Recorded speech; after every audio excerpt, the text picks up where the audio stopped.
이거는 절대 먹지 마세요. 엄청 맛없습니다.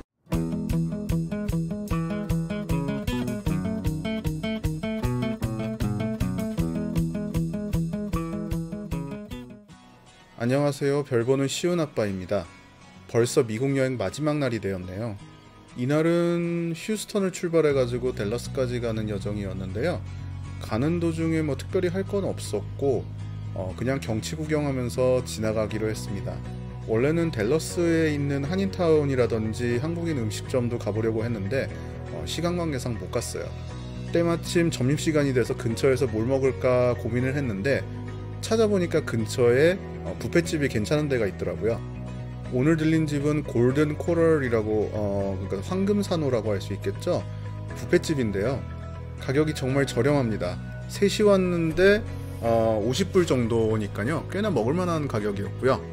막 비싼 라스베이거스의 그런 고급 뷔페 레스토랑은 아니지만은 그냥 동네 사람들이 와서 한 끼 먹고 가는 그 정도의 급?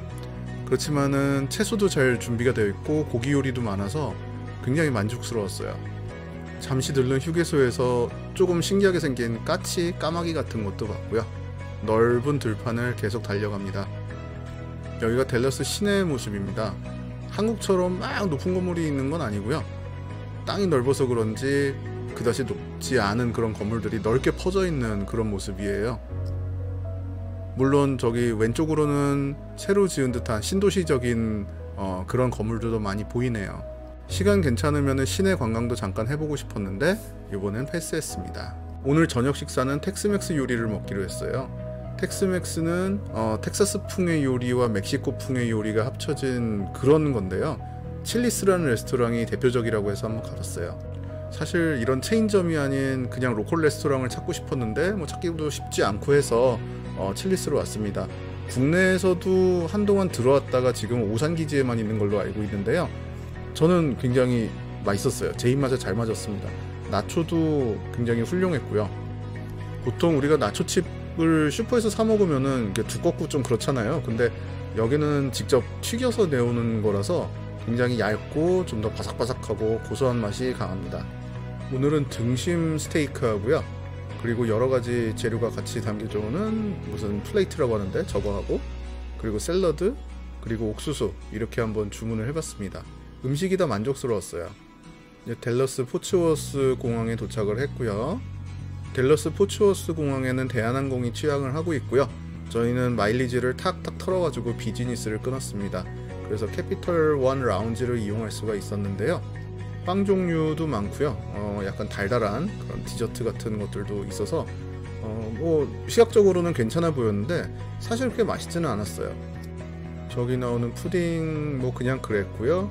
그리고 오른쪽에 저 팥에 들어있는 저거는 그냥 먹을만했는데 그래도 그냥 그래요. 저것도 별로였고요. 저 절대 먹지 마세요. 맛 없습니다.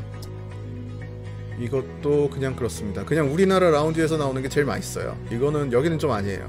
한쪽에는 커피 머신이 있는데요. 이렇게 입맛에 맞는 커피를 쭉 짜서 먹을 수 있게 되어 있는 건 굉장히 편리했어요. 이게 좀 재미있는데 저 너츠를 왼쪽에 있는 종이 가방에 포장해서 비행기를 탈 수가 있게 되어 있습니다. 그리고 샌드위치라든지 저런 채소류도 가져갈 수 있게 포장이 되어 있어요. 그래서 비행기 타기 전에 좀 심심하신 분들은 하나씩 가져가도 괜찮습니다. 자, 너츠 다시 한번 보시면요. 저 종이 포장에다가 저 손잡이를 뱅글뱅글 돌리면은 너츠들이 막 나와요. 그래서 원하는 만큼 담아 가시면 될 것 같습니다. 한쪽에는 저렇게 넓은 창이 있어서 바깥을 볼 수 있게 되어 있는데요. 창가 좌석은 역시나 인기가 많아서 그런지 벌써 사람들이 다 차 있었고요. 저 바에서 술 좋아하시는 분들은 술 무한대로 드실 수가 있어요. 근데 저는 술을 안 마시니까 여기서 그냥 탄산이나 쭉쭉 뽑아 먹고 있었습니다. 샤워룸 같은 것도 있고요. 그래서 간단한 운동도 할 수 있게 되어 있습니다. 저 창밖에 활주로 보면서 운동하는 것도 괜찮을 것 같아요. 이거는 연어 샐러드라고 해서 아내가 가져왔는데요. 연어 좋아합니다. 근데 연어는 안 보이고요. 토마토만 잔뜩 있었어요. 보통 우리가 기대하는 연어는 주황색 연어인데 저기는 뭔가 통조림 연어 같은 걸 쓴 듯한 그런 느낌입니다. 이제 비행기 탑승 시간이 돼가지고요. 게이트를 지나고 저 브릿지를 통해서 비행기를 타고 갑니다. 이날 탄 비행기는 보잉 787이었고요. 저는 787 처음 타보는 거였어요. 그래서 굉장히 설레는 마음으로 들어갔습니다. 비즈니스석에는 저렇게 칸막이가 당연히 기본으로 있고요. 그리고 물도 한 병씩 놔져 있고요.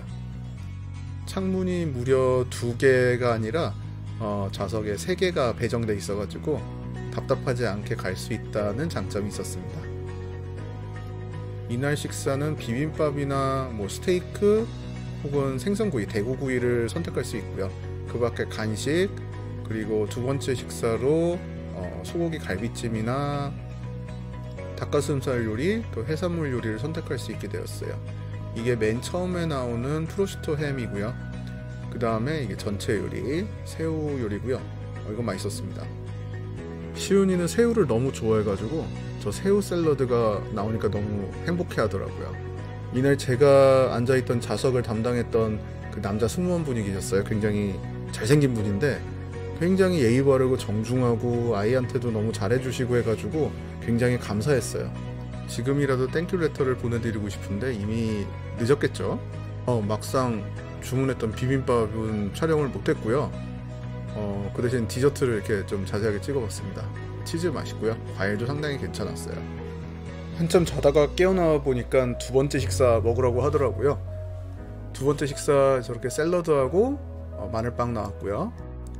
메인으로 갈비찜이 나왔는데 이건 생각보다 좀 별로였습니다. 다른 걸 드시는 게 좀 더 나을 것 같아요. 자, 이렇게 해서 이번 미국 여행이 마무리되었습니다. 멋진 도시도 보고 테마파크도 가보고 미국 서부의 광활한 대자연도 보고요. 또 과학사적인 의미가 있는 천문대도 가보고 또 날씨가 좋지 않을 거라고 예상을 했지만은 어떻게 운이 좋아서 개기일식도 볼 수 있었고요. 또 평생 가보고 싶은 곳 중에 하나인 나사도 가볼 수 있어서 의미가 참 깊었는데요. 무엇보다도 가족들과 함께 좋은 시간 보내고 멋진 추억을 남길 수 있어서 뜻깊었던 여행이 아니었나 싶습니다. 이런 여행을 제 생에 또다시 할 수 있을지 모르겠어요. 그래서 더 오래오래 기억하고 싶습니다. 지금까지 별보는 시훈 아빠의 미국 여행 시리즈를 시청해 주셔서 감사드립니다. 다음부터는 여러가지 박물관이라든지 또 천체 관련 장비라든지 또 카메라에 대해서 다루도록 하겠습니다. 감사합니다.